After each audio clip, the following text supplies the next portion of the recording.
Lagi ibadah raya minggu hari ini masih dengan tema yang sama. Kita akan belajar banyak hari ini dari Pastor Michael.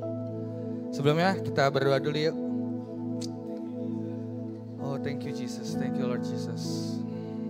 Tuhan, terima kasih Tuhan Yesus karena kebaikan-Mu, karena kasih setia-Mu Tuhan. Engkau Allah yang tidak pernah berubah Tuhan, dulu, sekarang, dan selamanya.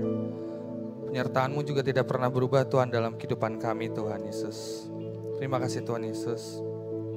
Terima kasih kesempatan-Mu Tuhan, kita bisa balik lagi Tuhan bareng-bareng di sini Tuhan, di ibadah raya minggu Tuhan, untuk memuji dan memuliakan nama dan kebesaran-Mu. Untuk belajar lagi Tuhan, betapa baiknya Engkau Tuhan. Terima kasih Tuhan Yesus, siapkan hati dan pikiran kami Tuhan, supaya hanya tertuju kepada-Mu saja Tuhan Yesus. Amin.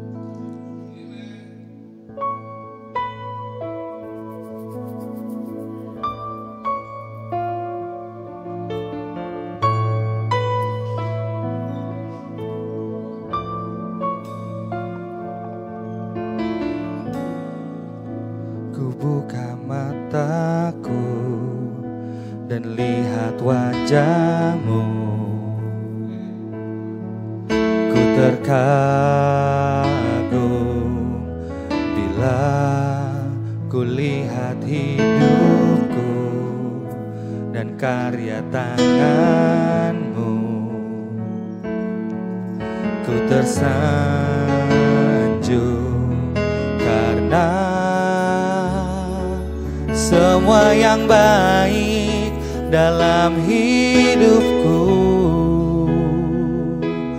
itulah karya-Mu. Kau beri kesempatan yang baru, dan ku ingin mengenal-Mu Tuhan lebih dalam dari semua yang ku kenal.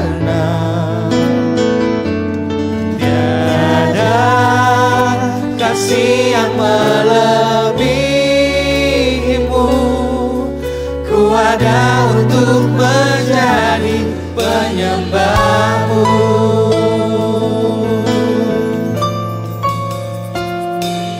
Bila ku buka mataku dan lihat wajah-Mu, ku terkagum bila ku lihat hidupku dan karya tangan-Mu. Ku tersanjung karena semua yang baik dalam hidupku, itulah karya-Mu. Kau beri kesempatan yang baru, dan ku ingin mengenal-Mu Tuhan lebih dalam dari semua yang ku kenal.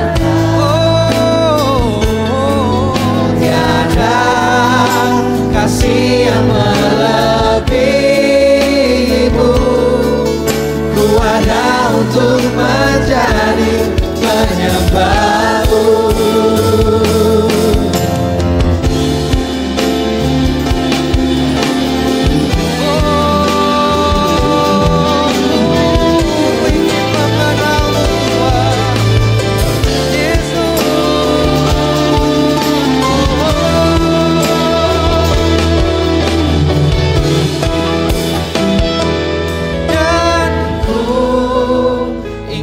Mengenal-Mu Tuhan lebih dalam dari semua yang ku kenal. Tiada kasih yang melebihi-Mu, ku ada untuk menjadi penyembah-Mu. Ingin mengenal-Mu Tuhan lebih dalam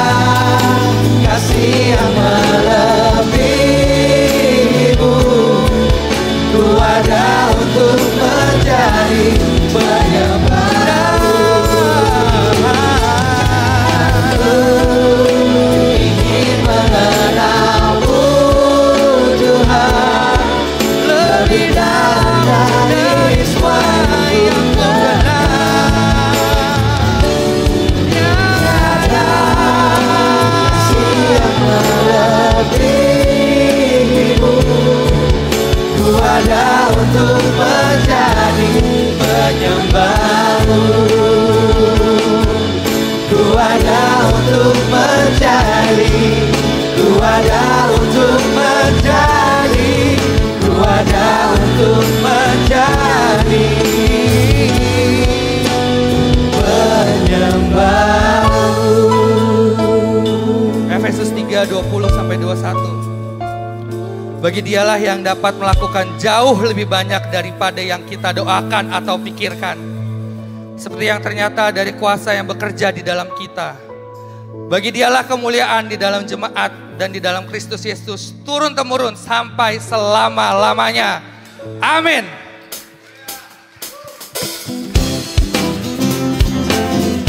Mari kita puji Tuhan, kita punya Allah yang ajaib, yang memberikan apa yang lebih dari kita lihat.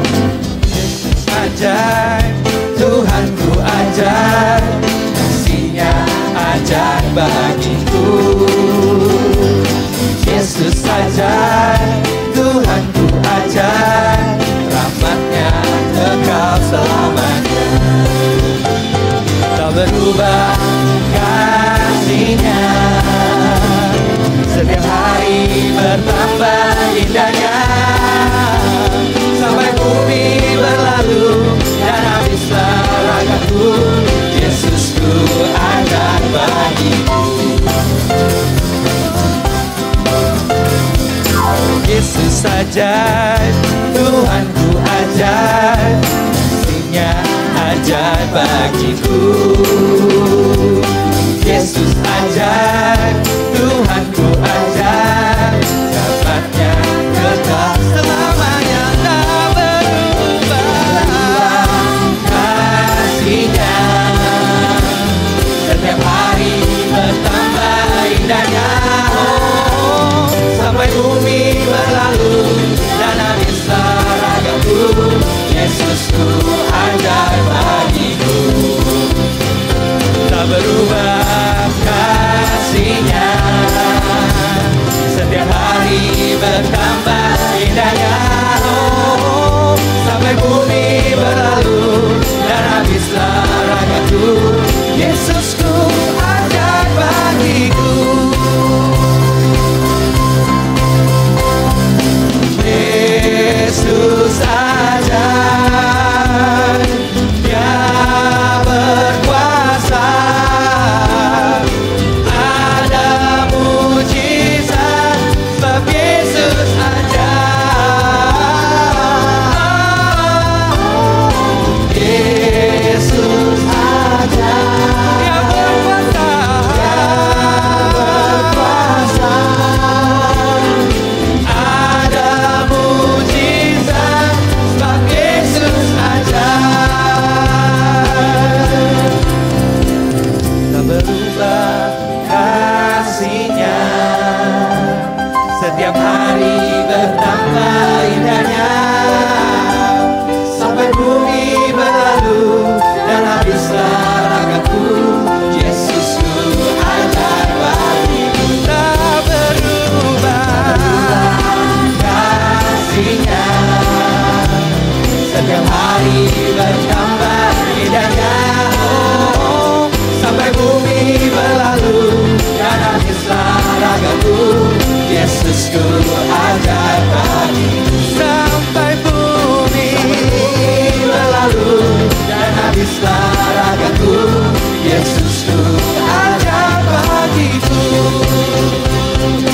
Yesus ajaib, Dia berkuasa, ada mujizat sebab Yesus, ada mujizat, ada mujizat sebab Yesus ajaib. Beri kemuliaan kepada Tuhan. Yesus kita yang ajaib. Yes.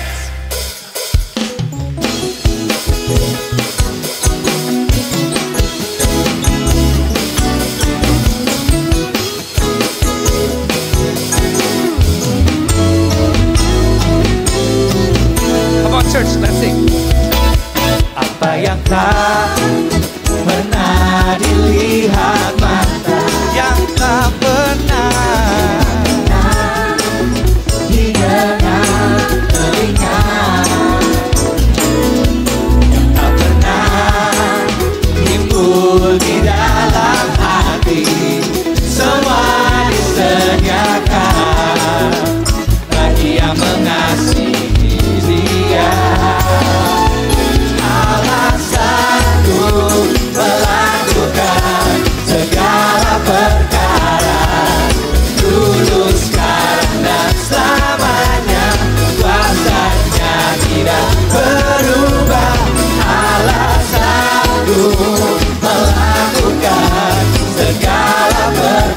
berkara, dulu sekarang dan selamanya, kuasanya tak berubah.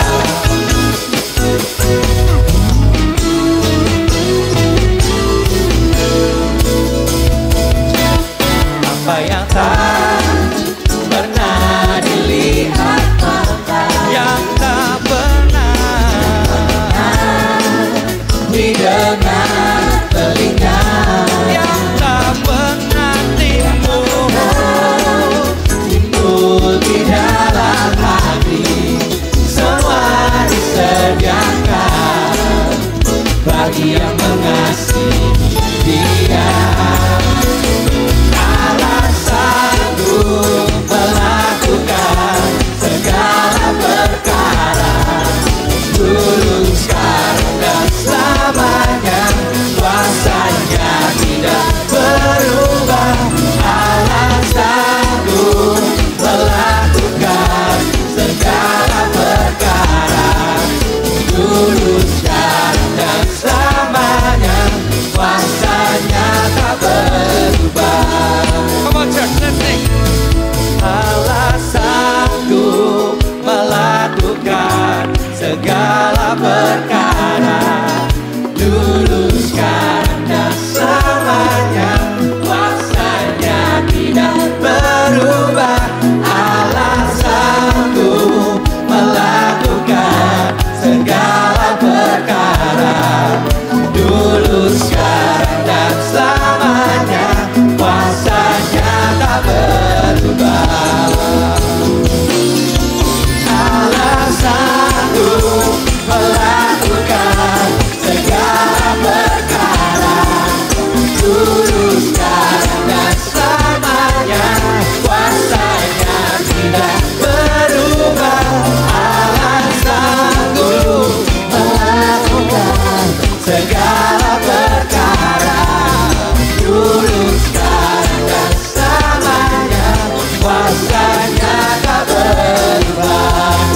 Dulu sekarang dan selamanya, dulu sekarang dan selamanya, dulu sekarang dan selamanya, kuasanya tak berubah.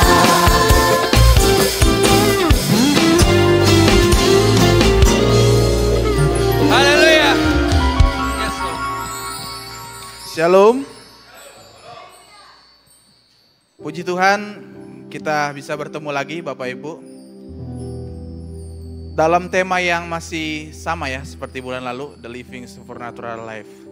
Bapak Ibu, saat ini saya sedang melakukan suatu penelitian untuk penyelesaian pasca sarjana saya. Nah, saya meneliti sesuatu hal tentang Imago Dei dan saya membuat suatu teori baru dan rumusan. Dan karena ini keluarga saya, maka keluarga saya yang pertama kali akan saya berikan informasi terkait itu sebelum akan diujikan. Minta tolong Kak. Jadi Bapak Ibu, saya membuat suatu teori yang namanya Ordo Imago Dei.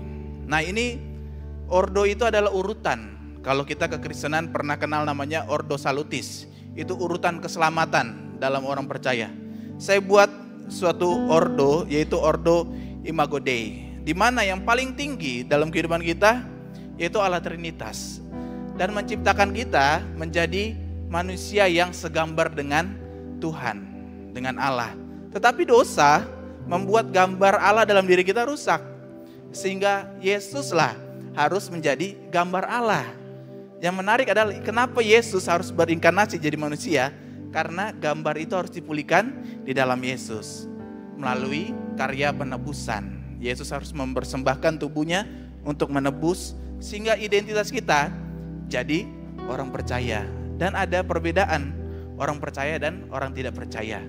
Karena orang percayalah kita orang yang terus diperbarui sampai pada akhirnya kita menjadi gambar Allah yang sempurna.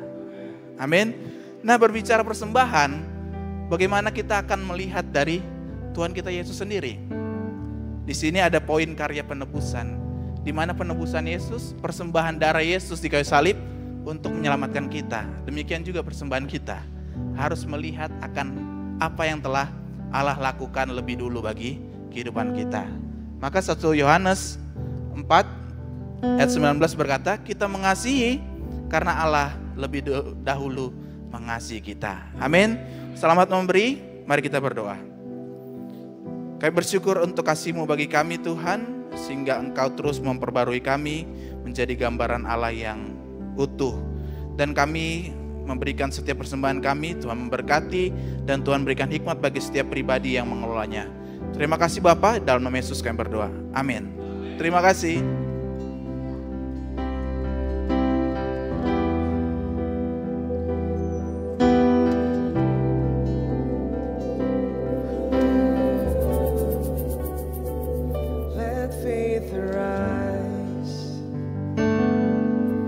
In spite of what I see, Lord, I believe.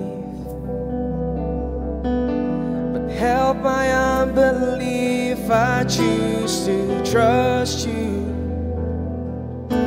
No matter what I feel, let faith arise. Oh, let faith arise. For my champion's not dead, he is alive. Oh, he already know my every need. Soon he will come and rescue me.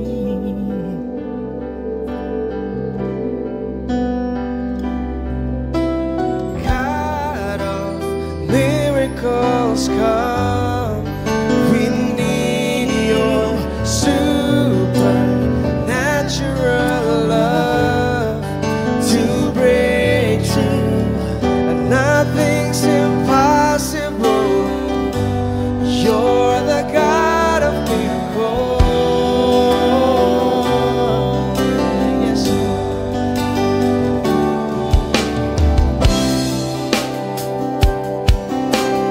are. You're God of miracles.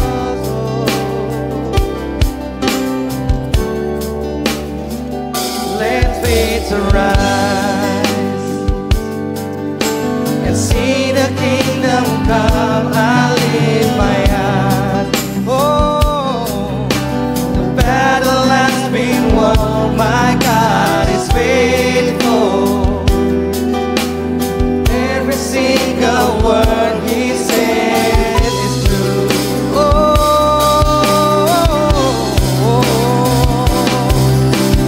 God of miracles, come.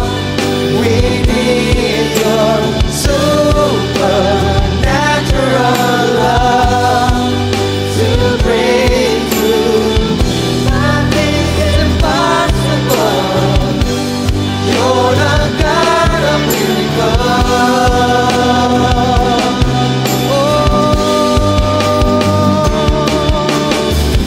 This world is shaking, but you cannot be shaken.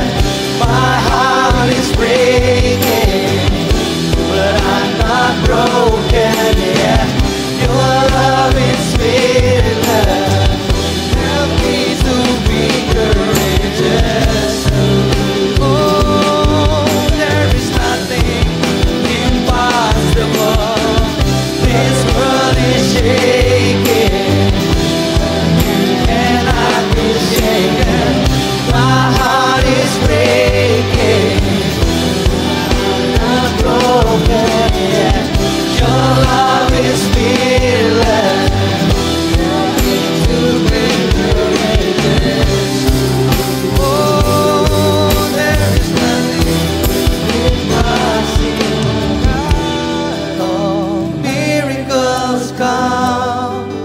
We need your supernatural love to break through. Nothing's impossible.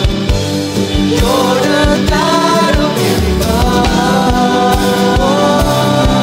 There is nothing impossible to you, Lord. God of miracles, come. We need your supernatural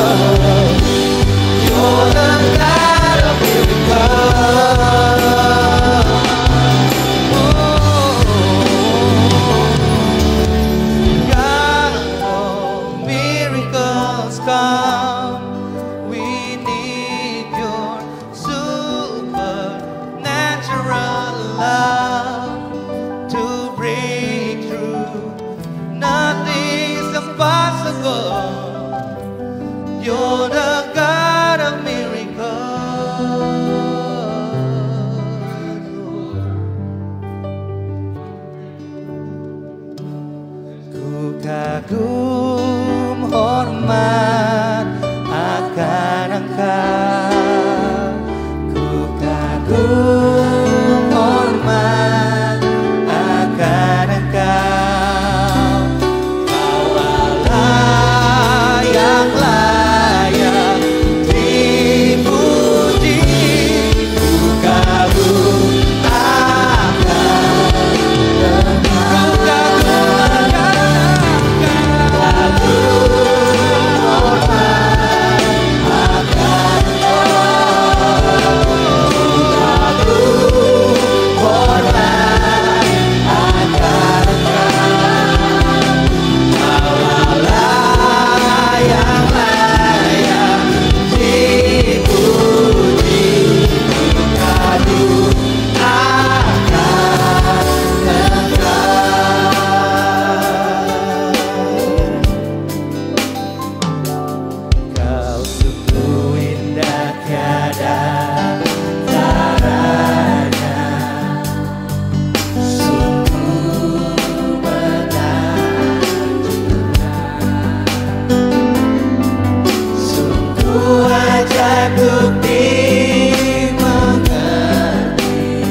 God, boleh angkat tanganmu semua.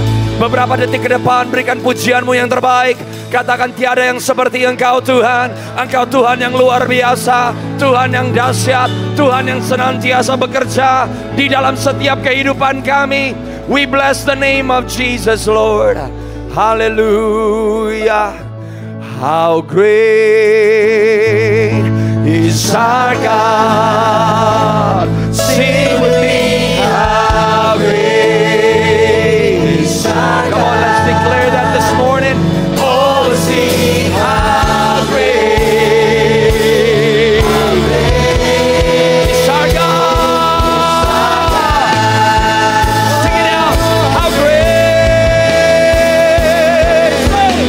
how great is our God. Sing with me, how great is our God.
declaration, itu deklarasi kami pada hari ini.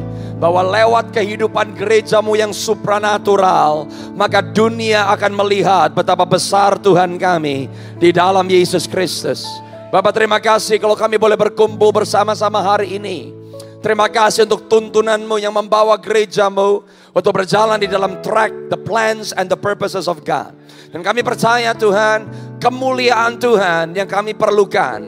Kemuliaan Tuhan adalah jawaban di tengah-tengah keadaan dunia yang semakin gelap. Tapi di tengah-tengah kekelaman yang menutupi bangsa-bangsa, Engkau berkata di dalam firman-Mu, terang-Mu sudah terbit atas setiap kami. And this is the season that you are launching us forward. Bapak, terima kasih Tuhan. Kami berdoa hari ini, biarlah Engkau memberikan kepada kami mata yang melihat, telinga yang mendengar, hati yang menangkap, memahami, pikiran yang dapat mengerti apa yang Roh Kudus mau ajarkan kepada kami lewat kebenaran firman-Mu. And Father, we pray biar Engkau yang mentransformasikan setiap kami, supaya kami sungguh-sungguh dipersiapkan, supaya kami bukan hanya membaca atau mendengar tentang kemuliaan Allah, tapi kehidupan kami mengalami kemuliaan Tuhan. Kami berjalan di dalam kemuliaan Tuhan. Terima kasih untuk hari ini Tuhan, and we give you all the praise, the glory and the honor di dalam nama Tuhan Yesus. Setiap saudara yang siap mendengarkan firman Tuhan, mari sama-sama katakan, come on, berikan tepuk tangan yang meriah buat Tuhan Yesus. Silakan duduk dalam hadirat Tuhan. Selamat siang saudara semua. Saya bersyukur boleh kembali melayani di GB Kenisa, Pastor Nino, seluruh tim yang ada. It is an honor to be back in the house of God. Mari kita buka firman Tuhan bersama-sama dari Yosua pasal yang pertama ayat yang ke-6. Saudara, living a supernatural life adalah kerinduan setiap orang percaya. Tapi sadarkah saudara bahwa sebelum kita bisa melihat kuasa kemuliaan Tuhan, and the supernatural part of God bukan hanya bicara mengenai kuasa kesembuhan ilahi, bukan hanya bicara mengenai karunia-karunia Roh Kudus. Banyak orang merindukan intervensi kerajaan Allah untuk terjadi di bumi ini. Tapi di dalam Yesus Kristus, kerajaan Allah sudah ada di dalam saudara dan saya. Untuk Tuhan Yesus, the supernatural is natural. When the supernatural remains as a supernatural, berarti the supernatural selalu menjadi sesuatu hal yang asing buat kita. Tapi waktu kehidupan kita di-readjust, di-realign, mencontoh pola dan model yang diberikan oleh Tuhan Yesus. Maka the supernatural reality, realita supranatural akan menjadi sesuatu hal yang akhirnya natural. Saudara dan saya menghidupi kehidupan yang supranatural bukan hanya mengejar hal-hal yang sifatnya supranatural.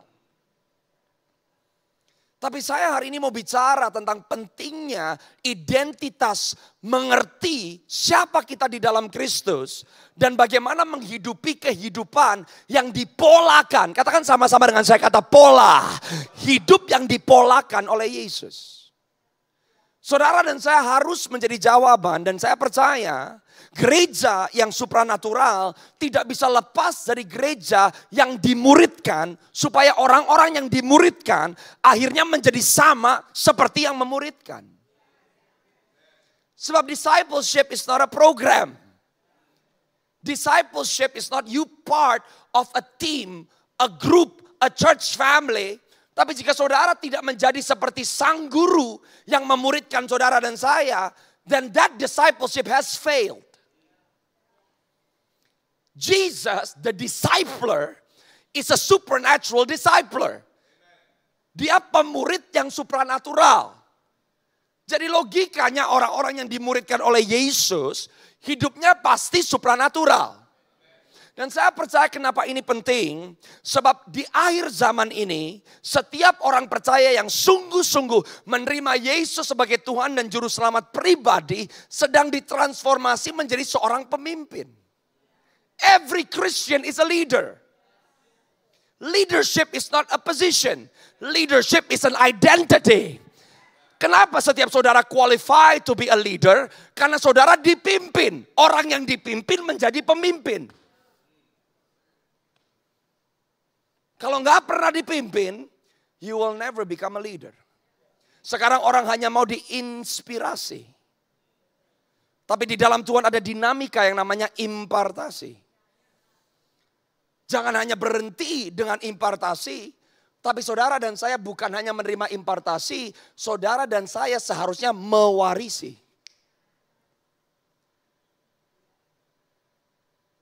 But now people just want to be inspired. Oke lah karismatik, tumpang tangan, dinubuatin, terima pengurapan. Impartation is good. Tapi konsep kerajaan Allah is not only impartation, it's inheritance. Inheritance saudara gak bisa terima kalau gak pernah jadi anak. That's why model yang dicontohkan Yesus adalah how to become a true son. Anak yang dewasa. Saya belum lama ini khotbahkan mengenai anak yang bungsu. Anak yang bungsu memulai perjalanannya. His conversation with the father adalah give me. Berikan kepadaku. Sometimes our Christianity is just stuck dengan give me. My blessing, my future, my job, my career, my position. Anak yang bungsu berkata give me. Waktu dia ancur-ancuran di luar, waktu dia pulang ke rumah bapaknya, dia udah gak bilang give me. Dia sekarang bilang sama bapaknya, jadikan aku seperti salah satu dari hambamu. A true discipleship, a true disciple of Christ, bukan hanya berbicara, kasih sama aku, tapi a true follower of Christ akan berkata, jadikan aku seperti engkau Tuhan. Bukan give me, make me.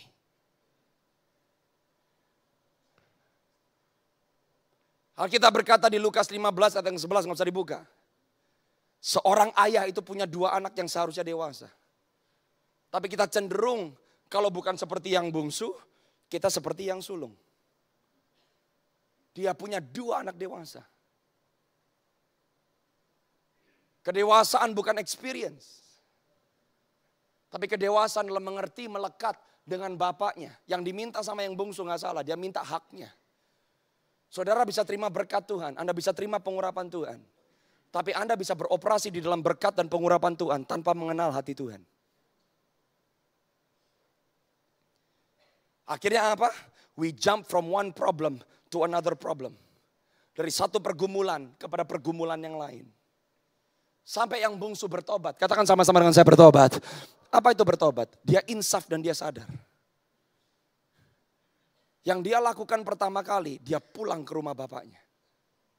He came back under authority. Sekarang konsep gereja dirusak. Kita berpikir gereja hanya datang mendengarkan khotbah. Yang bisa memuaskan keinginan kita kan pengetahuan. Tapi we never want to come under. Kita gak mau melayani. Kita gak mau bersekutu saudara seiman satu sama lainnya. That's why the church will never be supernatural. Because your position is wrong. Orang yang supranatural, keputusanmu tepat. Apa yang kamu pegang dengan tanganmu berhasil. Because that's the supernatural reality of the kingdom. Setiap orang yang ditanam, bibitnya adalah Yesus, pengusahanya adalah Bapaknya. Sesuai Yohanes 15 ayat yang pertama. Setiap orang percaya yang sungguh-sungguh ada di dalam kerajaan Allah.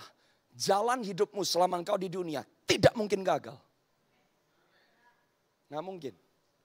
That's the reality of a supernatural life.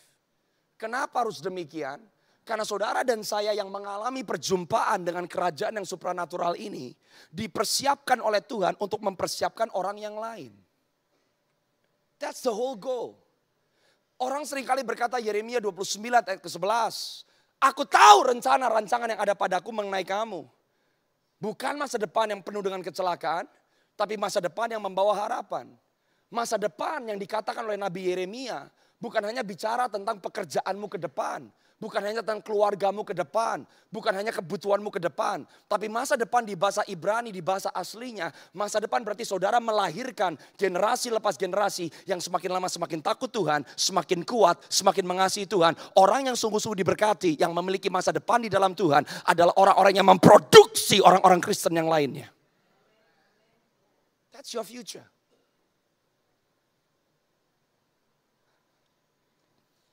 Kalau saudara mengerti your identity and who you are, maka saya mau katakan, your life will be supernatural. Hari ini pesan saya mau sampaikan. Kalau saudara dan saya siap untuk bangkit sebagai pemimpin-pemimpin. Pemimpin bukan hanya bicara tentang orang-orang yang memimpin di dalam gereja. Ayah, engkau adalah seorang pemimpin di rumah tanggamu.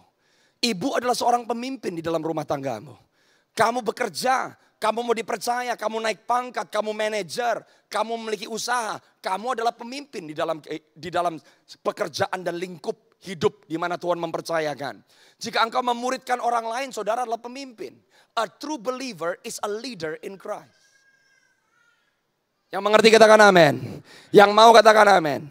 Dan apa itu kepemimpinan? Ayat yang pertama. Yosua pasal pertama ayat yang ke-6. Tuhan berkata kepada Yosua berkali-kali diulang.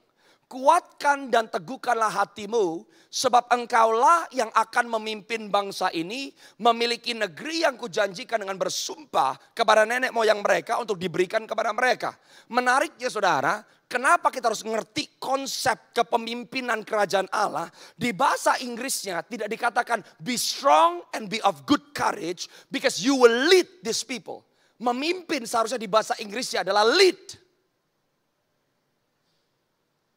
Tetapi kalau Anda baca di bahasa Inggrisnya, di English Standard Version, Tuhan gak bilang sama Yosua, be strong and be of good courage for you will lead. Enggak. Di English Standard Version, Tuhan berkata kepada Yosua, Joshua, be strong and be of good courage because you will cause.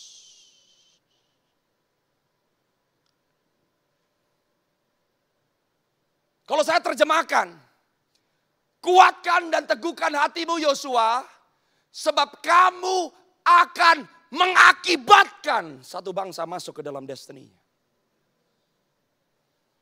Kingdom leadership adalah kehidupan yang mengakibatkan.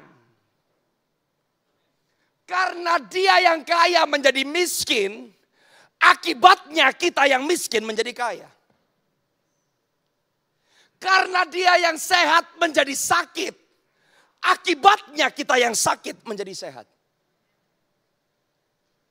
Kalau saudara ngerti konsep ini, kenapa Anda harus bangkit? Kenapa Anda harus dewasa? Kenapa Anda harus kuat? Karena hidupmu di dalam Kristus itu mengakibatkan. Kamu gak bangkit, kamu gak menang sama kepahitan, kamu gak menang sama korupsi, kamu gak menang sama kebencian, maka anakmu akan menuai yang sama. Hidup saudara dan saya itu mengakibatkan. That's supernatural. Waktu orang Kristen tahu how important your life is in God's agenda, kamu gak akan main-main bagaimana kamu menjaga hidupmu. Kamu gak akan main-main bagaimana kamu mempertanggungjawabkan hidupmu. Karena hidupmu mengakibatkan. How powerful. Kalau kamu ngerti siapa kamu. Makanya orang Kristen, the moment Anda lahir baru di dalam Yesus. Mau papamu brengsek, ibumu brengsek, saudaramu brengsek, bosmu brengsek. Kebrengsekan orang lain tidak menentukan destinimu di dalam Tuhan. Karena Yesus mengakibatkan. Kamu punya harapan. Kamu punya jalan keluar. Kamu punya panggilan. Kamu punya identity. Now, waktu saudara dan saya menghidupi yang Tuhan Yesus sudah akibatkan, setiap saudara, apapun backgroundmu, apapun masa lalumu, apapun yang pernah Anda alami, di dalam Yesus, saudara dan saya didesain untuk mengakibatkan bukan hal-hal yang buruk, tapi hal-hal yang baik. See, that's supernatural.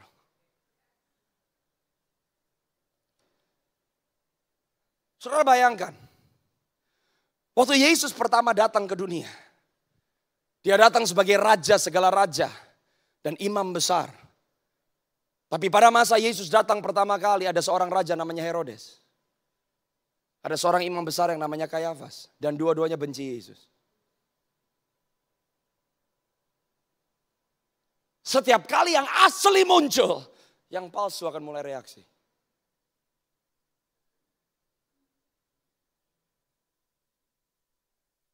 Sekarang yang ada banyak yang palsu. Tapi jangan lihat yang palsu.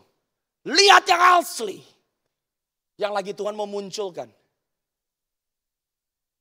The right understanding akan siapa Yesus. Dan orang-orang yang mengikut Yesus. Dan siapa yang Tuhan pakai untuk mendeklarasikan kedatangannya yang pertama? Gembala-gembala. Gembala-gembala adalah gambaran saudara dan saya. And the Lord gave me a prophetic message bahwa hal yang sama yang Tuhan akan cari di akhir zaman untuk mendengungkan bahwa dia akan datang segera untuk kali yang kedua. Dia sedang mencari gembala-gembala. Gembala zaman itu sama gembala zaman sekarang beda. Sekarang gembala kita hanya konotasikan sebagai pendeta.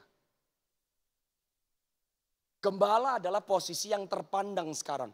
Di zaman Matius nggak terpandang. Tapi ada satu karakteristik dari gembala-gembala. Gembala-gembala rela memberikan nyawanya untuk domba-domba yang dia gembalakan. There is a character of responsibility. Ada tanggung jawab loh. Ada kegigihan loh. Kenapa Tuhan memilih gembala-gembala? Sekarang banyak gereja mencoba menjadi relevan. Yesus dibaringkan di palungan. Kalau malaikat-malaikat bicara sama orang yang ahli bangunan. Kalau malaikat-malaikat bicara dengan orang-orang yang dagang buah-buahan. Kalau malaikat bicara kepada orang Farisi. Mungkin mereka nggak tahu palungan itu apa. Tapi waktu malaikat-malaikat menemukan sang gembala-gembala. Dan dia katakan bahwa sang Raja Damai sudah datang. Dan kamu akan menemukan sang Raja Damai ini. Dibaringkan di atas palungan. Gembala-gembala mengerti dengan jelas apa yang dimaksud oleh para malaikat. Di situ saya tangkap kalau saudara mengerti panggilanmu di dalam Tuhan. Engkau menghidupi callingmu. Gereja gak usah berlomba-lomba menjadi relevan dengan dunia ini. God will give you the right message. God will give you the right anointing. God will give you the right words to speak. And you will touch your generation for the glory of God.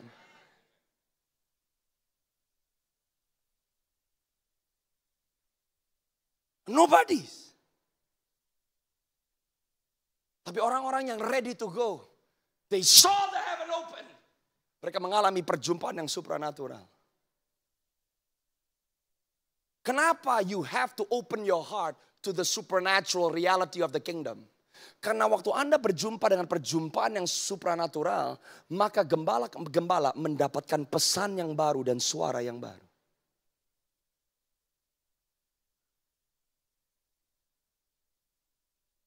And they did their job.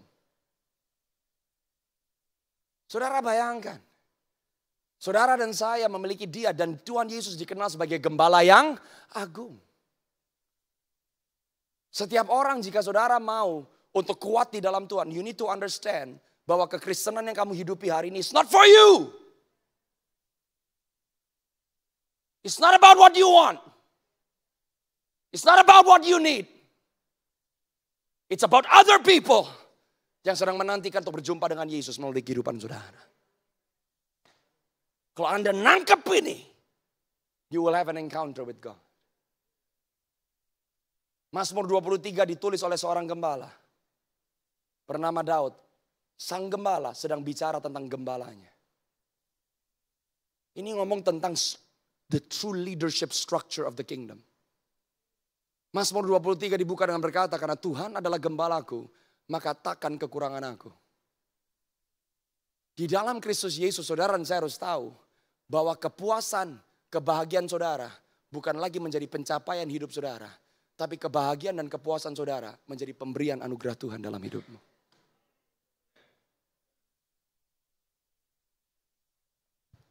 Kalau kita gak mau digembalakan, kita gak mau belajar to come under authority, akan susah saudara. Kepuasan saudara akan tetap menjadi quest dalam hidupmu. This is the culture of heaven yang sekarang seringkali hilang. Kalau Anda mau dibangkitkan oleh Tuhan, saya mau mengajak saudara semua kembali hari ini. Izinkan kau diperlengkapi dan dipersiapkan to rise up to be a leader. And tidak ada cara lain. If you want to live a supernatural life, you have to learn how to submit under the authority of the one. Dari mana ayatnya? Coba buka buat saya. Yohanes pasal yang ke-10. Nanti saya akan buka buat saya Yeskiel 47. Supaya saya berdoa supernatural life ini bukan hanya satu tema bulanan. And then you go to the next month ngalamin atau enggak, you don't care. You can be blessed in your life, tapi you miss absolutely the heart of God. It's possible. Mau yang lebih parah saudara, jangan sampai jadi seperti anak yang sulung. Anak yang sulung itu anak melayani, dia melakukan pekerjaan bapaknya. Bahkan dia berkata kepada bapaknya, aku tidak pernah melanggar satupun perintahmu. Dan banyak orang yang terjebak ada di dalam rumah Tuhan, hanya karena kamu melayani. Hanya karena kamu aktif dan terlibat, tapi kamu totally jauh dari hati bapakmu. Berapa banyak orang terjebak di dalam pelayanan di gereja, tapi kamu gak bisa suka, kamu gak bisa senang waktu orang lain dipulihkan. Yang sulung dengan bangga berkata kepada bapaknya, aku bekerja di ladangmu, dan aku lakukan semua perintahmu, tidak ada satupun yang kulanggar. Sebetulnya waktu Yesus memberikan perumpamaan tentang anak yang hilang, dia sedang menyindir orang Yahudi. Jangan sampai pelayanan dan gerejamu menjebak. Berpikir because you are part of a church. Anak yang bungsu gak pernah marah-marah sama bapaknya. Tapi anak yang sulung maki-maki bapaknya. Saya nangkep loh, Yesus berkata yang terdahulu menjadi yang terkemudian, yang terkemudian menjadi yang terdahulu. Jangan sampai kita sombong dan kita merasa sudah Kristen 5 tahun, 10 tahun, 6 tahun, 7 tahun, 8 tahun. But you never understand the heart of your father. Ternyata kita adalah orang-orang yang sama terhilang di dalam rumah Tuhan.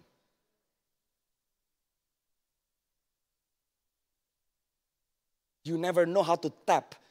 Anak yang bungsu have resources, tapi posisinya salah. Anak yang sulung posisinya benar, tapi dia gak tahu bagaimana pakai resources yang Tuhan kasih. Kuncinya cuma satu, submission. Yang bungsu beroperasi. Dan tempat dia beroperasi seharusnya bukan di luar rumah bapaknya, tapi di dalam rumah bapaknya. Sadar gak saudara kalau Anda baca nanti di rumah Lukas 15 ayat yang ke-12. Waktu yang bungsu berkata kepada bapaknya, Bapak berikanlah kepadaku hartaku yang menjadi hakku. Di bahasa Yunaninya kata harta yang dipakai oleh bungsu adalah Ozia. Yang dia minta aset, yang dia minta tanah, yang dia minta emas, yang dia minta berlian. Yang dia minta adalah materi.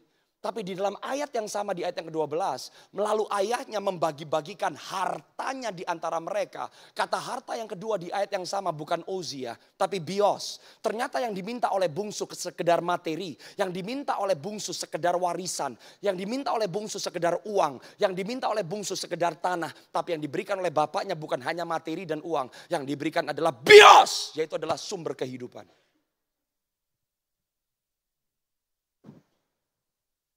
Yang dia kasih nilai. Yang dia kasih culture. Yang dia kasih paradigm. Anaknya gak bisa nangkep. Saudara harus ngerti kenapa Anda dan saya ini harus bangkit sekarang. Karena saudara, saya punya anak kecil di rumah. The moment mereka lahir di keluarga saya, mereka langsung jadi ahli waris. Because they were born from the womb of my wife. Everything I have punya mereka. Tapi akankah saya kasih anak saya nyetir mobil? Nggak bisa. Mati. Banyak orang Kristen ahli waris. Yes. Tapi karena nggak pernah jadi dewasa. You don't enjoy apa yang saudara sebetulnya warisi.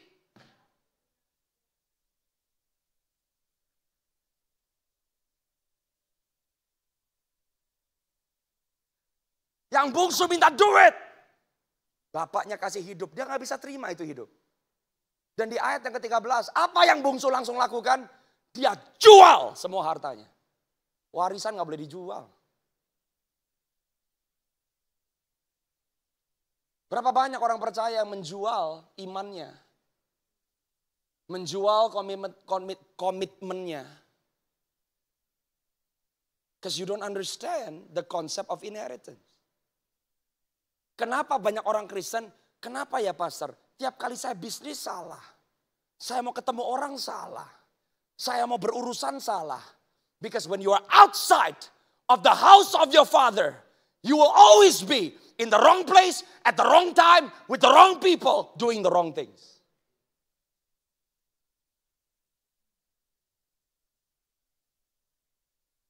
Waktu masa sukar datang, bam, hilang. Dan saya temukan bahwa ini kunci penyesatan. When you are not connected to become like him. Dan kita jadikan rumah Tuhan hanya tempat kita bertamu. Kita jadikan kekristenan hanya datang, masuk, keluar untuk kepentingan saya. Tapi gak mau dididik, gak mau diubahkan, gak mau ditransformasi. Maka yang bungsu, saudara dan saya harusnya makan makanan manusia, bukan makanan babi. Waktu Anda di posisi yang salah, maka makananmu menjadi makanan yang salah. Dan ini akan menjadi kunci penyesatan akan datang di akhir zaman ini. Gak ada cara lain. Gimana caranya? Pulang ke rumah Bapak. Waktu dia pulang ke rumah Bapak, dia gak start from zero. You wanna talk amazing grace? That's amazing grace. Waktu yang bungsu pulang ke rumah bapaknya. Bapaknya menemui dia di tengah jalan. Yang pertama dia lakukan adalah dipeluk. Dipeluk itu saudara, you know what dipeluk? Waktu saya pelajari kata dipeluk. Adalah kata yang sama yang dipakai waktu Nabi Elisa membaringkan badannya di atas tubuh seorang anak dan membangkitkannya dari antara orang mati. Kenapa pelukan sang bapak itu penting buat yang bungsu? The moment dia peluk yang bungsu, rasa kecewanya, rasa sedihnya, rasa bersalahnya hapus, hilang. Yang kedua dia cium anaknya. Yesus dijual oleh Yudas Iskariot dengan sebuah ciuman. Saudara dan saya adalah Yudas Iskariot. Tapi bagaimana Tuhan memeluk kembali dan menebus saudara dan saya. Dia cium saudara, dia kasih covenant-nya. I am for you for the rest of your life. The moment yang bungsu pulang ke rumah bapaknya, pulih. Langsung dikasih cincin, langsung dikasih jubah, langsung dikasih sendal. Now you can function and be whom I have called you to be. Gak cuma kamu pegang warisan yang notabene hanyalah harta. Tapi semua yang menjadi milik bapakmu, Anda bisa beroperasi di dalamnya. Wow. Yang mengerti katakan amin. Yang mengerti katakan amin. Haleluya. Saudara harus tahu. Supernatural life adalah hidup yang mengakibatkan. Karena ada kamu, keluargamu pulih. Karena ada kamu, ada pemulihan dan restorasi. Karena ada kamu ada kesembuhan. Karena ada kamu ada keberhasilan. That's the supernatural life of every believer. Yang mengerti katakan amin. Coba Yohanes 10 ayat yang pertama. Ini kunci nih. And I found bahwa ini adalah menjadi sebuah nubuatan buat saudara dan saya. Nah kalau Anda baca Yohanes 10. Anda akan baca mengenai gembala dan juga pintu. Yesus berkata akulah pintu. Tapi bukan hanya dia berkata akulah pintu. Dia adalah gembala. Saudara dan saya, kenapa penting ngerti bahwa saudara dan saya dijadikan untuk memimpin. Makanya imanmu itu mengalahkan dunia. Orang percaya menjadi orang-orang yang dipercayakan oleh Tuhan. Dengan begitu banyak opportunity. Dengan begitu banyak responsibility. Kalau saudara ngerti siapa engkau di dalam Tuhan, hidupmu gak akan memble kok. Alkitab berkata, aku berkata kepadamu, sesungguhnya siapa yang masuk ke dalam kandang domba dengan tidak melalui pintu, tetapi dengan memanjat tembok, ia adalah seorang pencuri dan seorang perampok. Ayat yang kedua. Tapi Alkitab berkata, tetapi siapa yang masuk melalui pintu, ia adalah gembala domba.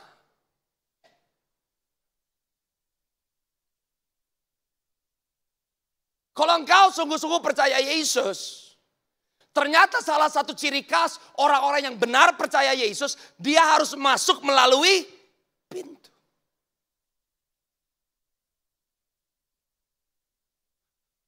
Di kultur Yahudi, kalau Anda masuk sebuah pintu, this is not just Anda pindah dari satu tempat ke tempat yang lain.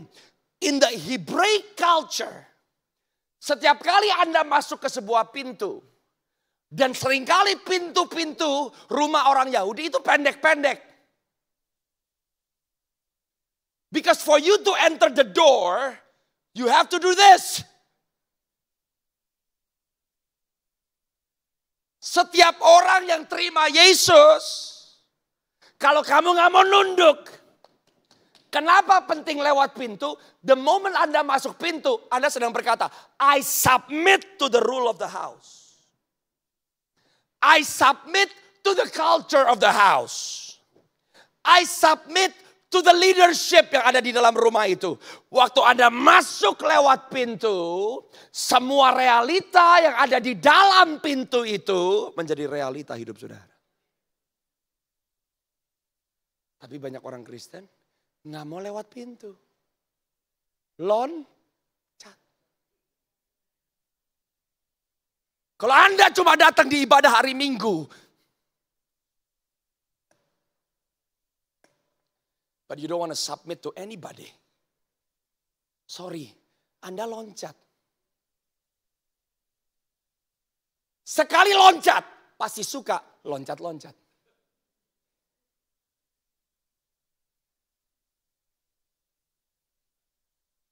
Dan bagi orang yang mentalitasnya seperti rampok, maka hari Tuhan akan datang seperti pencuri buat saudara.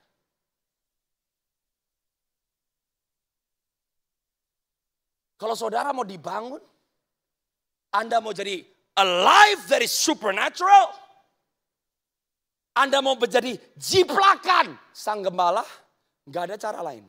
Harus lewat pintu. Coba ayat yang berikutnya. Ini ada ciri khas I am so amazed. Banyak orang suka bilang, saya gak bisa dengar suara Tuhan. Saya gak bisa dengar suara Tuhan. Saya gak bisa dengar suara Tuhan. Salah satu cara untuk Anda bisa mendengar suara Tuhan, Anda harus belajar untuk masuk pintu. Karena di bahasa Ibrani, kata mendengar dengan kata taat itu sama, shema. Kenapa hidup yang diproses, hidup yang diubahkan, pemuritan, menyangkal diri, mulai mengambil apa yang seharusnya bukan beban kita. Kita belajar peduli orang lain. Sebab waktu Anda taat, telingamu terbuka mendengar. Anda gak bisa taat kalau Anda gak bisa mendengar. Waktu engkau mendengar apa yang Tuhan katakan dan Anda taati, maka engkau sedang memosisikan dirimu untuk mendengar perintah Tuhan yang selanjutnya. You will always struggle untuk mendengar suara Tuhan kalau saudara gak pernah bisa taat. Simple. Untuk dia. Siapa? Yang lewat pintu. Penjaga membuka pintu. Look at that. Who's the gatekeeper? The Holy Spirit. Bagi orang-orang yang mau submit, orang-orang yang mau tunduk, orang-orang yang mau diatur, everything, katakan sama-sama dengan saya, everything.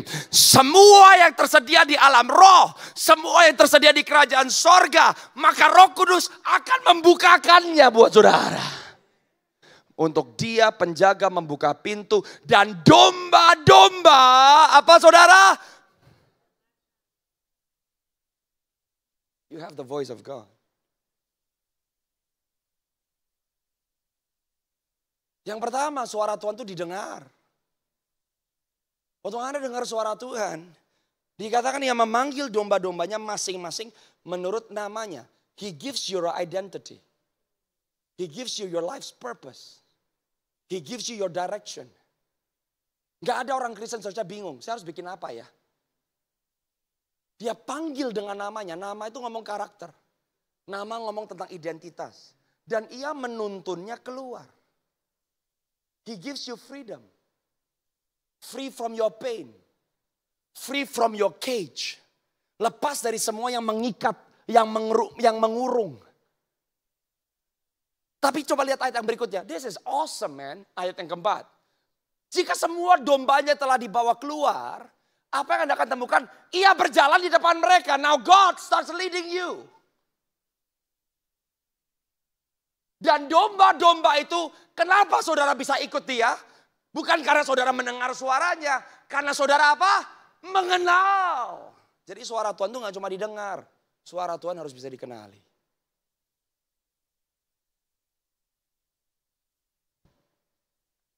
Ini maturity and growth. Banyak orang selalu bilang saya gak bisa dengar suara Tuhan, saya gak bisa dengar. God is always speaking. The problem is kita gak bisa mengenali suaranya. Kenapa kita nggak bisa kenali suaranya? Karena kita bingung siapa yang sebetulnya memimpin hidup kita.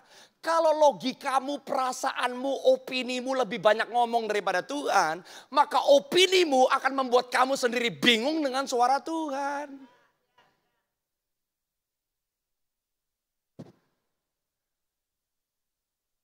Then how can you recognize his voice? Trust, surrender. Nggak ada cara lain. Kalau orang budek dengan suara Tuhan kemungkinan besar. Karena there are many other voices speaking to you.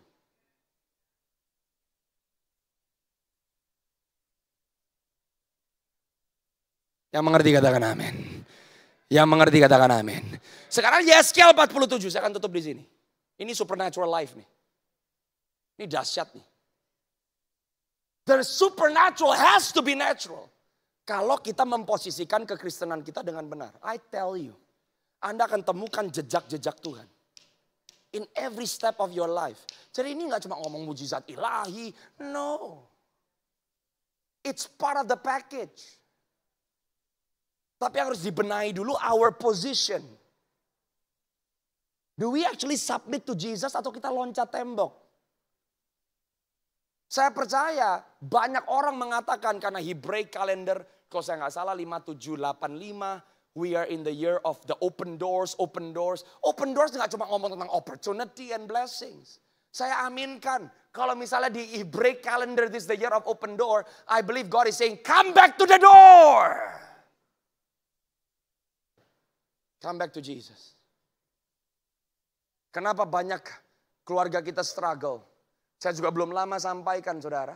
Saya percaya a prophecy dari Lukas pasal yang ke-8 40 cerita tentang Yairus. Ingat Yairus? Kepala rumah ibadat yang anaknya hampir mati. Rumah ibadat, rumah Tuhan, gereja Tuhan. Seharusnya penuh dengan kuasa, kesembuhan, mujizat. Tapi nggak ada tuh.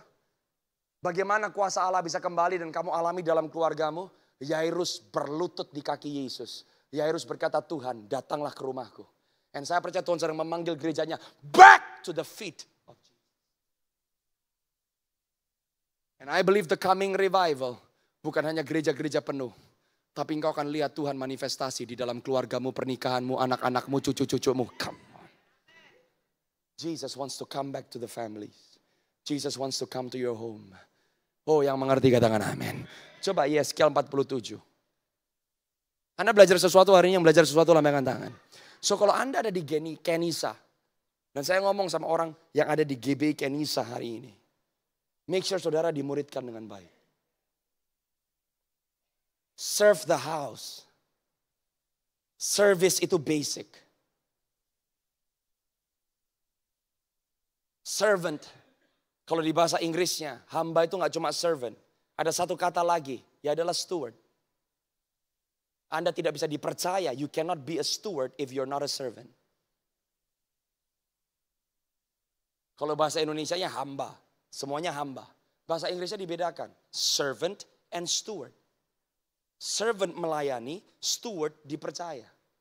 Saudara dan saya tidak akan mungkin bisa dipercaya kalau tidak pernah You see the cycle of the kingdom? This is the culture yang Tuhan Yesus introduce. Sekarang Yeskiel 47 ayat yang pertama. Lihat ya.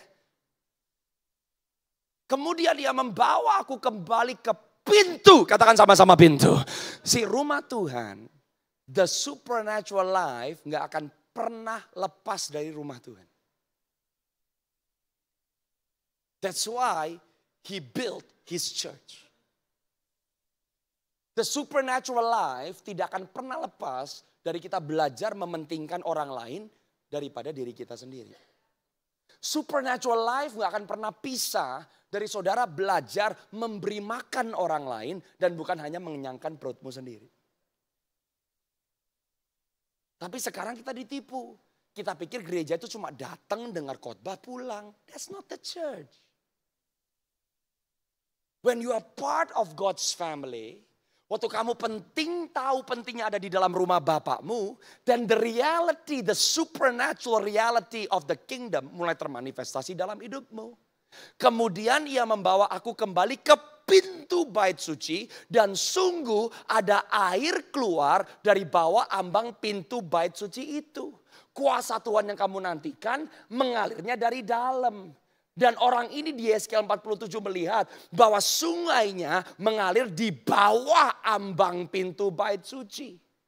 Kembali yang Tuhan mau tekankan, when you learn to submit under the door, waktu engkau mau untuk belajar hidup rendah hati, waktu kamu mau belajar hidup sebagai seorang hamba, then the power of the Holy Spirit akan menjadi aliran sungai yang deras yang tidak bisa dibendung dalam kehidupanmu.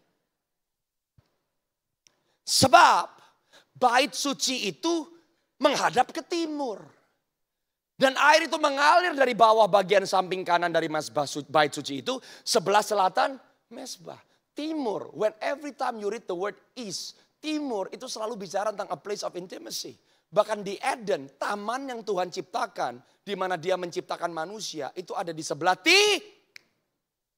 You cannot grow intimate with Jesus. Keintiman pribadi seseorang dengan Yesus bukan hanya kamu berdoa, memuji, menyembah Tuhan dan baca Alkitab sendiri. Ternyata orang tidak bisa intim dengan Tuhan kalau kamu tidak pernah melayani tubuh Kristus.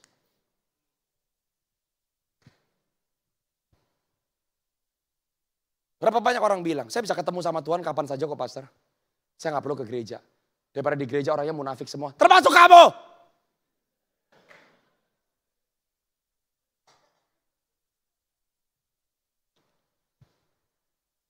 It's me and my Jesus. Wah, kedengarannya rohani ya. It's not biblical. It's not. You will never live a supernatural life. Ayat yang kedua. Katakan sama-sama kembali ke pintu. Katakan kembali ke pintu. The door.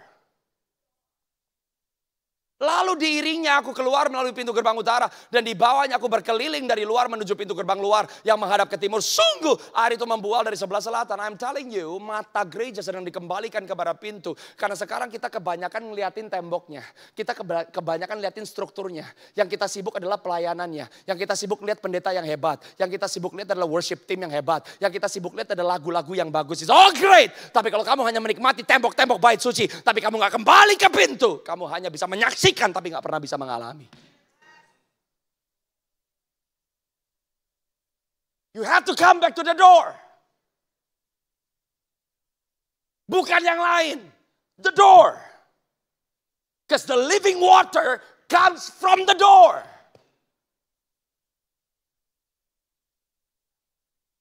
Berapa banyak sekarang orang-orang pusing, gimana ya, how can I win my generation? Gimana saya bisa memenangkan generasi muda? Bikin plan A, bikin plan B, bikin plan C, bikin plan D. You don't need plan A, B, C. Come back to the door. When you meet Jesus, kamu punya bahasanya. Kamu pegang kuncinya. Kamu punya otoritasnya. Generasi muda gak bisa dimenangkan pakai gimmick. Because the solution is still all powerful. Namanya Yesus. Oh haleluya. Yang mengerti katakan amin. Yang mengerti katakan amin. Dengan cepat ya. Ini supernatural life nih. Ayat yang ketiga, look. Sedang orang itu pergi ke arah timur dan memegang tali pengukur di atas. Every time when you are part of the house of God, kamu akan mulai diukur. Diukur berarti standarmu mulai berubah loh. Tidak ada orang yang bisa mengalami supernatural life kalau ukuran dan standar hidupmu tidak siap untuk dirubah oleh Tuhan.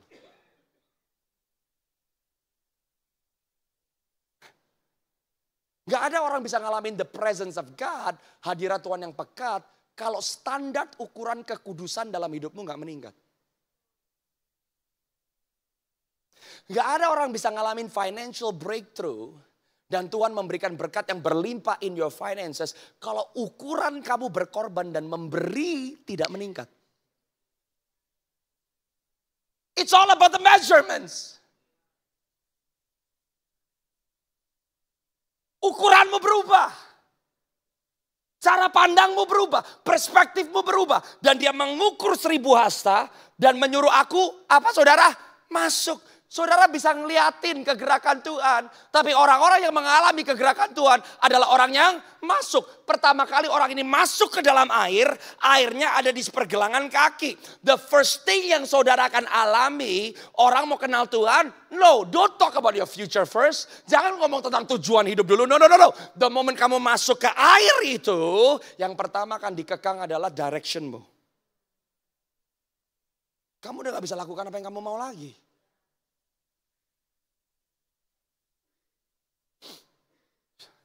Kenapa kita dipanggil Tuhan untuk menjadi mati? Orang yang hidupnya mati akan menemukan kehidupan. Kehidupan yang tidak pernah mati, maka saudara akan menuju kepada kematian. Nah, kenapa Yesus ajarin die to your flesh, die to yourself? Karena kematian dari opini, dari keinginan, dari cara pandangmu sendiri menjadi titik awal engkau menemukan kehidupanmu di dalam Tuhan. Tapi engkau coba pertahankan kehidupanmu, kamu pertahankan opinimu, kamu pertahankan logikamu. Anda akan menuju kemana? Kematian. That's why the moment you follow Jesus, your movement kok restricted Tuhan. Coba ayat berikutnya. Diukur 1000 hasta lagi. Sekarang sampai ke lutut. Your prayer life.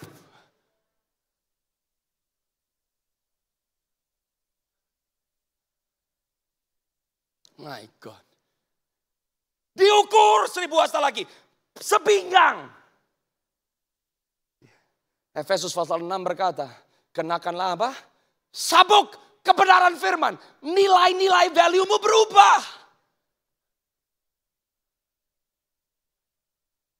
Yang dulu penting, sekarang gak penting. Yang dulu gak penting, sekarang penting.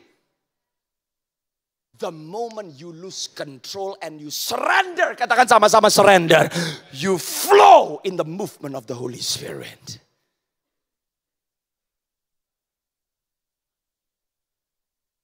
Ayat yang selanjutnya, supernatural life. Sungai ini mengalir kemana saudara? Ke Laut Asin. Laut Asin di bahasa Inggrisnya apa? Dead Sea. Apa sih tujuannya saudara dan saya yang ikut Yesus? Supaya mati. No longer I who lives, but Christ. That's the goal. Death.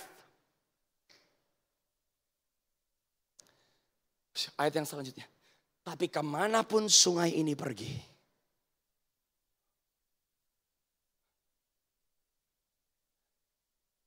pohon-pohonan berbuah.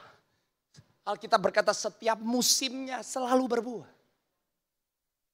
Bahkan daun-daunannya menjadi apa saudara? Obat. Banyak ikan. Tempat pengambilan garam.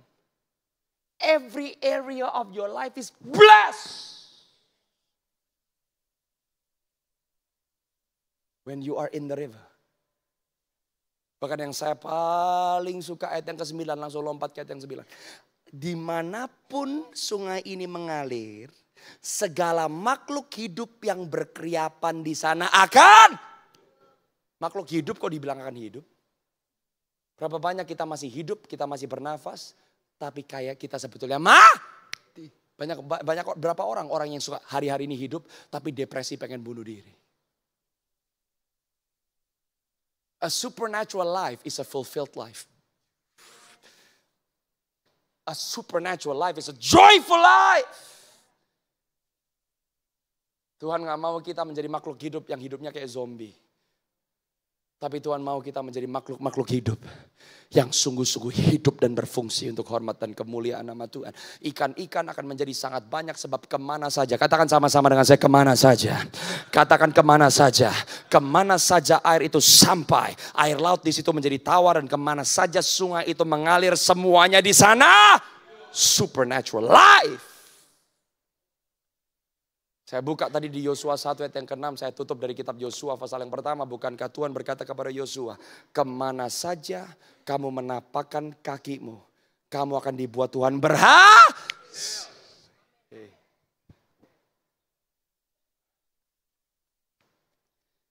It's time to be supernatural. It's time. Karena dunia gelap. And He gave the light for you and me.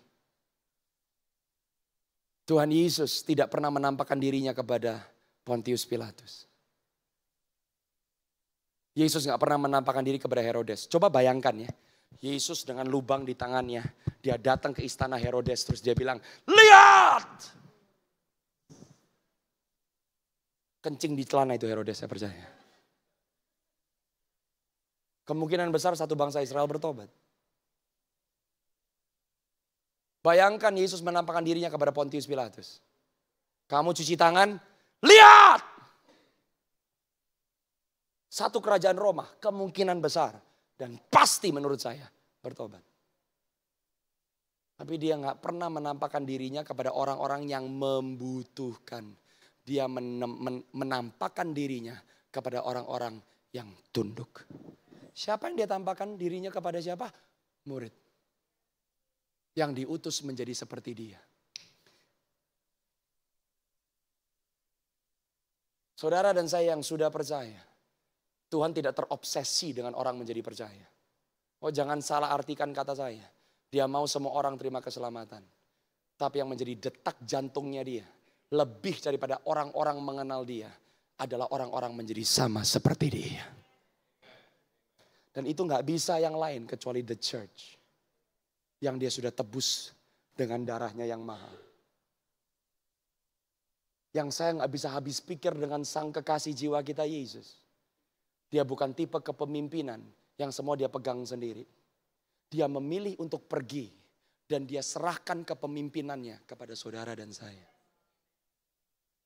Kadang-kadang saya mau bilang, Lord, what are you thinking? Bayangkan kalau Yesus masih ada sampai hari ini dan tidak pernah naik ke sorga. Dia sudah di atas tubuh kemuliaan kok. Dia sudah mengalahkan maut kok. Tapi caranya sangat berbeda dengan cara kita. Kepemimpinan Yesus bukan kepemimpinan yang otoriter. Kepemimpinan Yesus adalah menjadikan orang seperti dia. Saudara dan saya dipercaya. Betapa besar tanggung jawab yang saudara dan saya miliki. To be like Him. To go with authority and power. To partner with Him. Dan dia kasih Roh Kudusnya yang tinggal menguatkan, memampukan saudara dan saya. Bukan hanya satu hari, tapi setiap hari. That's the supernatural life. Genghis Khan hari ini sudah mati, kerajaannya habis. Alexander the Great hari ini sudah mati, kerajaannya habis. Napoleon hari ini sudah mati, kerajaannya habis. Tapi seorang Yesus Kristus, anak Allah yang hidup, yang hanya menginjakan kaki di bumi 3,5 tahun. Tapi kerajaannya dari generasi sampai generasi tidak pernah habis. He is the leader yang patut untuk dicontoh, dihidupi. Dan saya hari ini mau menguatkan GBI Kenisa. Tuhan mau pakai setiap daripada saudara. Kalau kamu mau bangkit dan berkata, jadikan aku Tuhan. Gembala-gembala yang bisa dipercaya. Hidupku adalah hidup yang mengakibatkan. Kamu gak usah jengkang-jengking minta the supernatural life. Setiap hari dari kehidupanmu adalah kehidupan yang supranatural. Berikan tepuk tangan yang meriah buat Tuhan Yesus. Silakan berdiri dalam hadirat Tuhan. Haleluya. Saya mau katakan GBI Kenisa, in the midst of the darkness. Ada harapan dan harapannya akan keluar dari gereja Tuhan. Saya berdoa setiap saudara akan tahu. Kalau keluargamu sedang mengalami sesuatu hal yang berat. Jawabannya ada di dalam saudara. Waktu bisnis, pekerjaanmu, tempat di mana engkau bekerja sedang mengalami krisis. Jawabannya ada di dalam saudara. Hari ini berhenti mengasihani dirimu sendiri. Jesus paid it all. You can be like Him. Because He wants you to be like Him. Maukah engkau hari ini sebelum kau pulang kau berkata, Lord, kalau selama ini aku datang kepadamu hanya seperti yang bungsu. Aku minta. Tapi maukah engkau berkata kepada Tuhan hari ini, Tuhan, hari ini aku gak mau minta. Tapi aku berdoa, jadikan aku. Jadikan aku sepertimu. Jadikan aku sepertimu. Jadikan aku hamba yang setia. Jadikan aku berkat. Tutup matamu dan ambil waktu pribadi. Aku berdoa, let today be a day of renewed commitments. Lord, make me. Waktu engkau berkata, Tuhan jadikan aku, Anda akan harus melepaskan pikiranmu untuk sejenak, tidak memikirkan problemmu. Waktu engkau berkata kepada Tuhan, jadikan aku, sejenak Anda harus lepaskan yang menjadi hal-hal yang membuat kamu stres. Rasanya gak nyaman, why you have to surrender? You lose control. But surrender is the beginning point of freedom. Waktu sungai itu sampai menutupi kepalamu dan kamu gak bisa berdiri lagi, kemanapun sungai itu pergi, kamu akan lihat yang mustahil jadi mungkin, yang tidak ada menjadi ada.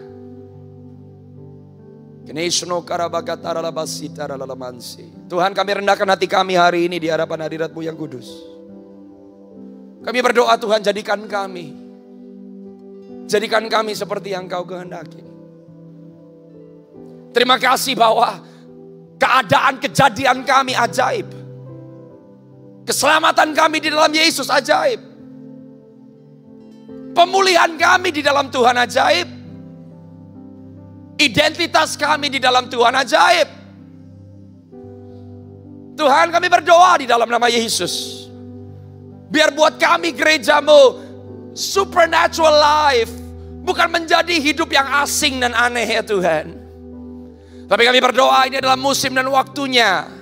Waktu Engkau mengembalikan kepada kami nilai, prinsip, konsep kerajaan Allah. Yang mungkin selama ini kami abaikan dan hiraukan. Kami tahu waktu posisi kami tepat. Waktu kami menjadi orang-orang yang masuk melalui pintu. Kami dimuridkan, kami dididik, kami diajar, kami dibesarkan. Maka lewat kehidupan kami akan membawa perubahan yang nyata. Dan kami akan menunjukkan kepada dunia bahwa Tuhan Yesus yang kami sembah sungguh-sungguh adalah Tuhan yang tetap sama. Dari dulu, sekarang, sampai selama-lamanya. Kalau saudara mau angkat tanganmu tinggi-tinggi, saya mau berdoa buat saudara. Bapak, aku berdoa untuk setiap tangan yang terangkat. Aku berdoa biar hari ini Tuhan, the spirit of wisdom, the spirit of revelation, the spirit of understanding turun atas setiap hamba-hambamu. Aku berdoa biar setiap kami hari ini akan mulai berjalan di dalam kehidupan kekristenan yang dinamis. Kami berdoa setiap kami semua yang adalah domba-domba Tuhan, kami bisa untuk mendengar suara Tuhan. Kami bisa mengenali suara Tuhan kami. Oleh sebab itu ajari kami Tuhan. Hari ini aku berdoa di dalam nama Yesus. Biar hari ini kami mengambil satu langkah iman, komitmen yang baru. Tuhan ajari kami tidak menunda-nunda apa yang Tuhan minta untuk kami kerjakan dan lakukan. Kami berdoa hari ini di dalam hadirat-Mu yang kudus. Berikan kepada kami hati yang taat. Berikan kepada kami hati yang mau direndahkan. Berikan kami hati yang mau mengikut kemana Tuhan memimpin kami. Tuhan ajari kami untuk berkata bahwa hidup yang kami hidupi bukan untuk kami lagi. Tapi selama kami hidup, Tuhan mau untuk kami menghasilkan buah. Dan buah itu tetap ya Tuhan. Bapak, aku berdoa untuk GBI Kenisa. Aku berkatakan GBI Kenisa bukan hanya menjadi gereja yang bertumbuh, tapi GBI Kenisa menjadi gereja yang berbuah untuk hormat dan kemuliaan nama Tuhan. Aku berdoa lewat gereja Kenisa ada pemimpin-pemimpin baru yang akan dibangkitkan. Orang-orang membawa dampak yang nyata di dalam dunia kerja, in the marketplace. Aku berdoa pemimpin-pemimpin rumah tangga yang bertanggung jawab. Orang-orang yang mengerti siapa mereka di dalam Tuhan. Orang-orang yang membawa ide-ide. Orang-orang yang membawa perubahan-perubahan. Orang-orang yang membawa kreativitas-kreativitas. Aku berdoa buat GBI Kenisa dan semua orang yang terbilang di dalamnya akan menjadi orang-orang yang Tuhan buat berhasil. Sehingga kemanapun mereka pergi, penyertaan Tuhan nyata atas mereka. Apa yang mereka pegang dengan tangan mereka, mereka akan lihat multiplikasi yang supranatural. Dan hidup mereka bukan hanya diberkati, tapi hidup mereka memberkati. Tuhan, aku berdoa let there be multiplications dari komsel-komsel yang ada Tuhan. dari discipleship yang ada. Kami berdoa di GBI Kenisa, dari yang paling kecil sampai yang paling besar, dari yang paling muda sampai yang paling dewasa, penuhi dengan api Roh Kudus-Mu Tuhan. Fresh fire for a new season, fresh fire for a new year, oh God. Dan kami percaya this is the season di mana a new leadership grace, a new leadership anointing akan dilepaskan atas wadah ini. Terima kasih ya Bapa. Kami bersyukur untuk hari ini Tuhan. Tuhan, Kau yang paling tahu kebutuhan jemaat-jemaat-Mu. Aku berdoa untuk yang sakit Tuhan. Kalau ada yang sakit, taruh tangan-Mu di bagian tubuhmu yang sakit. I want to pray for you. Bapa, aku berdoa in the mighty name of Jesus. Engkau berjanji Tuhan, oleh karena bilur-bilur-Mu kami sudah menjadi sembuh. So I release the healing power of the name of Jesus right now. Tuhan, setiap orang yang mengalami sakit, discomfort di area tubuh mereka yang berbeda-beda, biar kuasa-Mu menjamah mereka saat ini. Terima kasih Tuhan, Engkau Tuhan yang selalu beserta dengan kami. Hormat, pujian, syukur kami kembalikan hanya kepada-Mu di dalam nama Yesus. Setiap umat Tuhan yang sudah diberkati, mari sama-sama katakan, berikan tepuk tangan yang meriah buat Tuhan Yesus. Haleluya.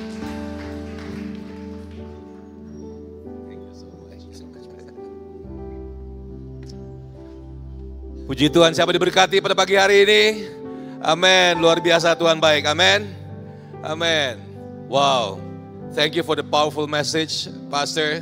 Terima kasih kita boleh disegarkan, dikuatkan, diingatkan kembali lagi who we are. Amin.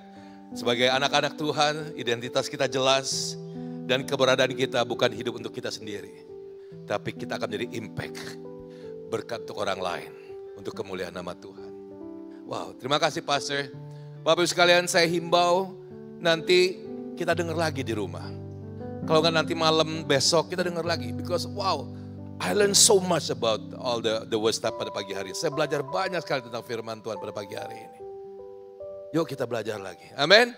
Jadi berkat, soalnya kecenderungan kita Bapak Ibu sering lupa Bapak Ibu sekalian. Sebagai manusia tuh kita sering banget lupa.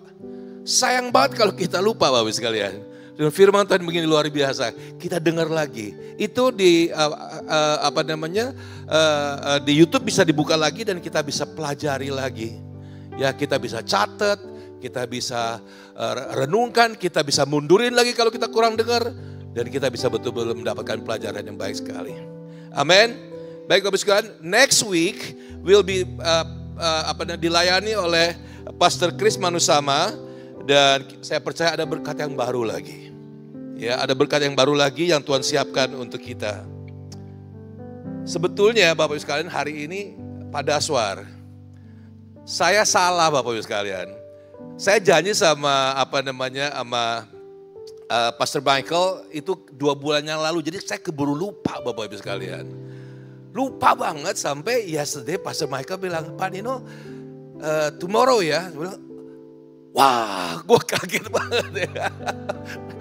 Lalu saya bilang pada Aswar, aduh gak enak juga sama pada Aswar. Dia bilang, bro besok ini Pastor Michael gue bikin kesalahan. No worries, itu rencananya Tuhan. Amin.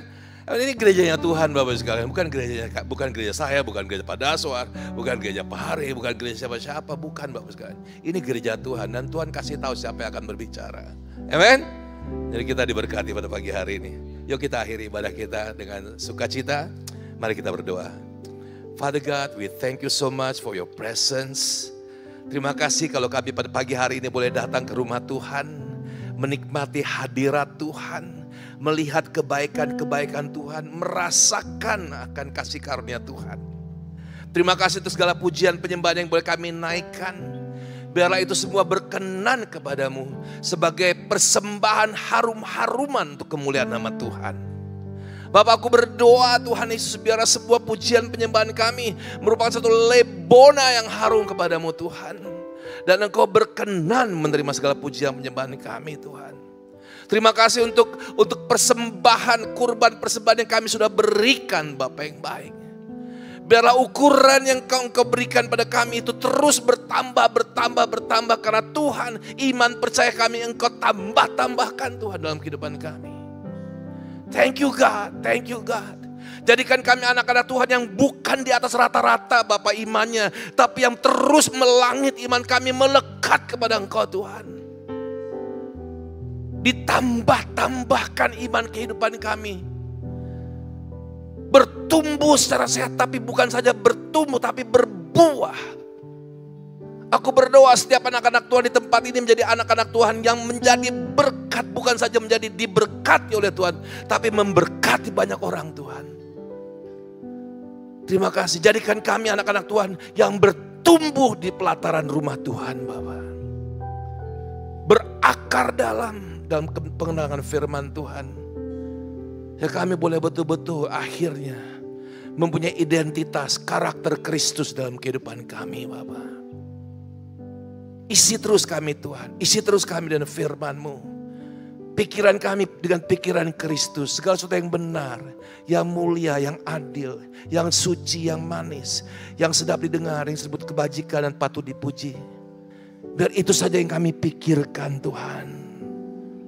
Sehingga hati kami dipenuhi dengan buah roh kasih, sukacita, damai sejahtera, kesabaran, kemurahan, kebaikan, kesetiaan, kelemah lembutan dan penguasaan diri Tuhan. Sehingga akhirnya Tuhan mengatakan, well done, my good and faithful servant. Jadikan kami Tuhan, hamba-hamba Tuhan yang taat, Bapa yang baik. Yang setia dan taat, mau dengar-dengaran Tuhan kepadamu Bapa. Sehingga kami betul-betul Tuhan hidup bertumbuh dalam kebenaran firman Tuhan. Terima kasih Bapak yang baik. Terima kasih, berdoa. Seperti apa yang sudah didoakan oleh Pastor Michael tadi. Setiap jemaat Kenisa menjadi jemaat-jemaat yang menyenangkan hati Tuhan. Yang hidupnya melekat kepada firman Tuhan. Yang menjadi pelaku firman Tuhan.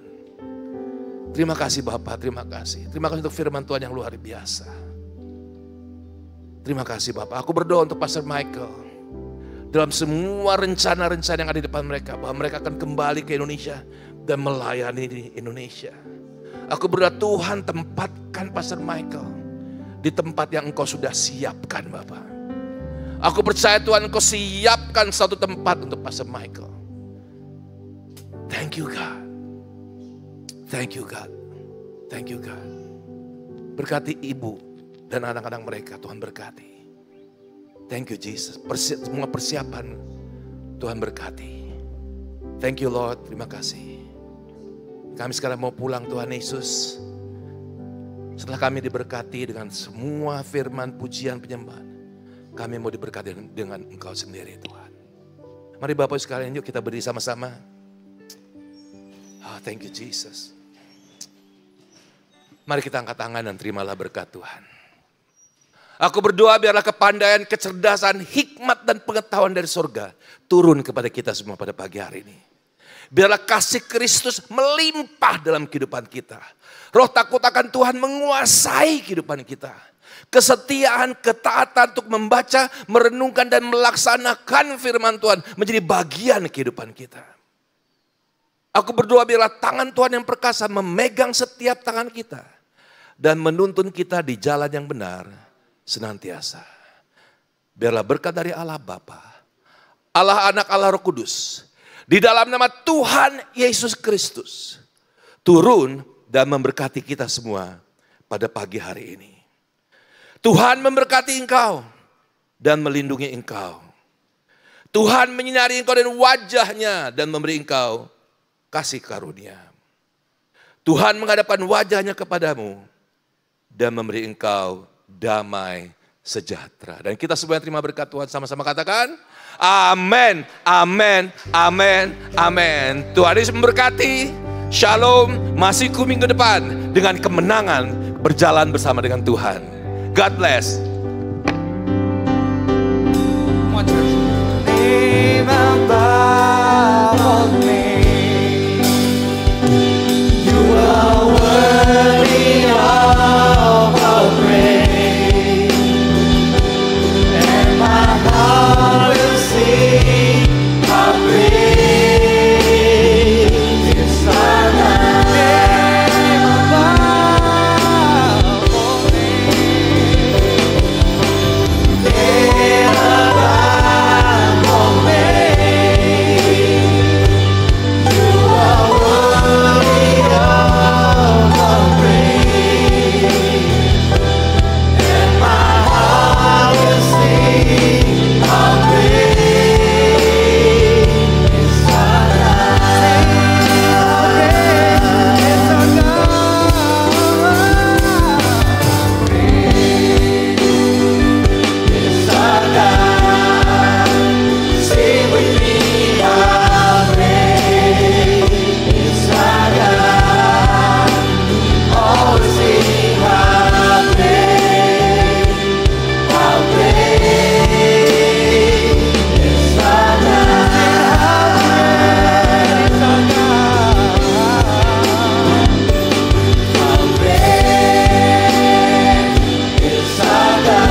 selesai. Sampai jumpa minggu depan.